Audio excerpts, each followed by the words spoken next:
సంపూర్ణ కార్తీక మహాపురాణం 22వ రోజు పారాయణం. ఓ పృథురాజా, రాహువు చెప్పిన విషయాలన్నీ వినగానే క్రోధోద్రిక్తుడైన జలంధరుడు శివుని మీదే రణభేరి మ్రోగించాడు.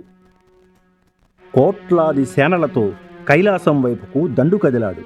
ఆ సందర్భంగా జలంధరునికి అగ్రభాగాన ఉన్న శుక్రుడు రాహువు చేత చూడబడ్డాడు. తత్ఫలితంగా జలంధరుడి కిరీటం నేలకు పడింది. రాక్షస సేనా విమానాలతో క్రిక్కిరిసిన ఆకాశం వర్షాకాలపు మేఘావృతమైన ఆకాశం వలె కనిపించసాగింది. ఈ రణోద్యోగాన్ని ఎరిగిన దేవతలు ఇంద్రుణ్ణి ముందరంచుకొని రహస్య మార్గాన శివుడు సన్నిధికి వెళ్ళి యుద్ధవార్తలని విన్నవించారు. ఓ దేవాదిదేవ, ఇన్ని నాళ్లుగా వాని వల్ల మేము పడుతున్న ఇక్కట్లన్నీ నీకు తెలియని. ఈవేళ వాడు నీ మీదికే దండెత్తి వస్తున్నాడు.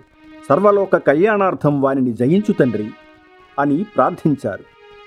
వెనువెంటనే విరూపాక్షుడు విష్ణువుని స్మరించాడు. విష్ణువు వచ్చాడు. అప్పుడు శివుడు ఆయనను చూసి, కేశవ, గత జగడంలోనే ఆ జలంధరుడిని యమునిపాలు చేయలేకపోయావా? పైపెచ్చు వైకుంఠాన్ని కూడా వదిలి వారింటి కాపురముండటం ఏమిటి అని ప్రశ్నించాడు. అందుకు జవాబుగా విష్ణువు, పరమేశ్వర, ఆ జలంధరుడు నీ అంశ వలన పుట్టడం చేత, లక్ష్మికి సోదరుడు కావడం చేత యుద్ధంలో నా చేత వధింపబడలేదు. కాబట్టి నువ్వే వానిని జయించు అని చెప్పాడు. అందుమీదట శివుడు, ఓ దేవతలారా, వాడు మహాపరాక్రమవంతుడు. ఈ శస్త్రాస్త్రాల వల్ల గాని నా చేత గాని మరణించేవాడు కాడు. కాబట్టి మీరందరూ కూడా మీ తేజస్సులను సైతం ప్రకాశింపజేయాలి అని ఆజ్ఞాపించడంతో విష్ణువాది దేవతలందరూ తమ తమ తేజస్సులను బయల్పరిచారు.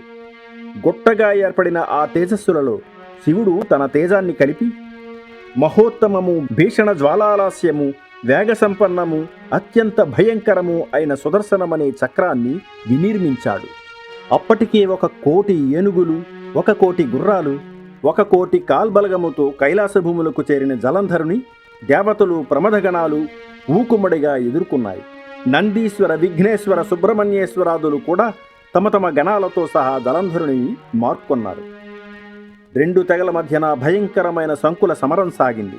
ఇరుపక్షాల నుంచి వచ్చే వీరరస ప్రేరకాలైన భేరీ, మృదంగ, శంఖాది ధ్వనులతోనూ, రథనేమి ధ్వనులతోనూ, గజ ఘీంకారాలతోనూ భూమి విపరీతమైన ధ్వనులతో ప్రకంపించసాగింది. పరస్పర ప్రయోజితాలైన శూల, పట్టిస, తోమర, బాణ, శక్తి, గదాద్యుధ భరితమైన ఆకాశం పగలే చుక్కలు పొడిచినట్లుగా ఉంది. యుద్ధభూమిలో నేలకూలిన రథగజాదుల కళేబరాలు, రెక్కలు తెగిన పర్వతాలు గుట్టలు గుట్టలుగా పడినట్లుగా ఉన్నాయి. ఆ మహాహవంలో ప్రమద బాణోపహతులైన దైత్యులని శుక్రుడు మృత సంజీవని విద్యతో పునర్జీవింపజేయసాగాడు. ఈ సంగతి ఈశ్వరుని చెవిన పడింది. తక్షణమే ఆయన ముఖం నుంచి కృత్య అనే మహాశక్తిని ఆవిర్భవించింది. అది అత్యంత భయంకరమైన తాలు జంఘోదర వక్రస్తనాలతో మహావృక్షాలను సైతం కూలగొడుతూ రణస్థలిని చేరింది. సాయుద్ధ భూమిమాసాద్య భక్షయంతి మహాసురాన్ భార్గవౌ స్వభగే ధృత్వా జగామాంతర్హితానభః.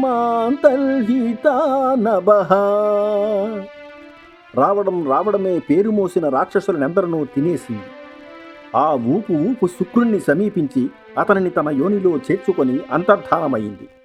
మరణించిన వాళ్ళను మళ్ళా బ్రతికించే శుక్రుడు లేకపోవడం వలన ప్రమథగణాల విజృంభణకు రాక్షస సేన మొత్తం తుఫాను గాలికి చెదిరిపోయే మబ్బుతునక వలె చెల్లా చెదిరైపోసాగింది. అందుకు కినిసిన శుంభ, నిశుంభ, కాలాన్యేమాది సేనానాయకులు అగణిత శరపరంపలతో శివగణాలను నిరోధింపసాగారు. చక్కటి పంట మీద మిడుతుల దండులాగా తమ మీద పడే రాక్షస బాణాలకు రక్తసిక్త దేహులై అప్పుడే పూసిన మోదుగ చెట్ల వలె తయారైన శివసేనలన్నీ తిరుగుముఖం పట్టి పారిపోసాగాయి. అది గమనించిన నందీశ్వర, విఘ్నేశ్వర, సుబ్రహ్మణ్యేశ్వరులు ఆగ్రహావేశులై రాక్షస సేనల మీదకు విజృంభించారు. నందీశ్వరుడు కాలనేమితోనూ, విఘ్నేశ్వరుడు శుంభుడితోనూ, కుమారస్వామి నిశుంభుడితోనూ ద్వంద్వయుద్ధాలకి తలపడ్డారు. నిశుంభుడి బాణఘాతికి సుబ్రహ్మణ్యస్వామి వాహనమైన నెమలి మూర్ఛపోయింది. నందీశ్వరుడు తన బాణ పరంపరలతో కాలనేమి యొక్క గుర్రాలను, జెండాలను, ధనుసును, సారథిని నాశనం చేశాడు. అందుకు కోపించిన శంభుడు విఘ్నేశ్వరుడి వాహనమైన ఎలుకని బాణంతో బాధించాడు. అది కదలలేని పరిస్థితి ఏర్పడడంతో వినాయకుడు గండ్రగొడ్డలని ధరించి కాలినడకను శుంభుని చేరి వాని వక్షస్థలాన్ని గాడవేశాడు. వాడు భూమిపై పడిపోయాడు. అది గమనించిన కాలనేమి, నిశుంభులు ఇద్దరూ ఒకేసారిగా గణపతితో కలియబడ్డారు. దీనిని గుర్తించి వారి మధ్యకు రంగప్రవేశం చేశాడు వీరభద్రుడు. వినాయకునికి సహార్థమై వీరభద్రుడు కదలగానే కోస్మాండ భైరవ బేతాళ పిశాచి యోగిని గణాలన్నీ ఆయనను అనుసరించాయి. గణసహితుడైన వీరభద్రుని విజృంభణతో రాక్షస గణాలు హాహాకారాలు చేశాయి. అంతలోనే మూర్ఛదేరిన నందీశ్వర కుమారస్వాములు ఇద్దరూ పునః యుద్ధంలో ప్రవేశించారు.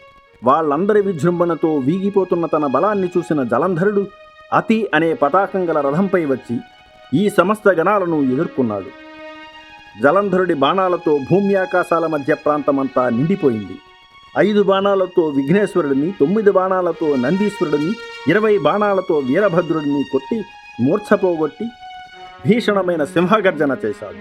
వాడి గర్జనతో ముందుగా స్పృహలోకి వచ్చిన వీరభద్రుడు 7 బాణాలతో జలంధరుడి గుర్రాన్ని, పతాకాన్ని, గొడుగును నరికివేశాడు. మరో 3 బాణాలు అతని గుండెలలో గుచ్చుకునేలా నాటాడు.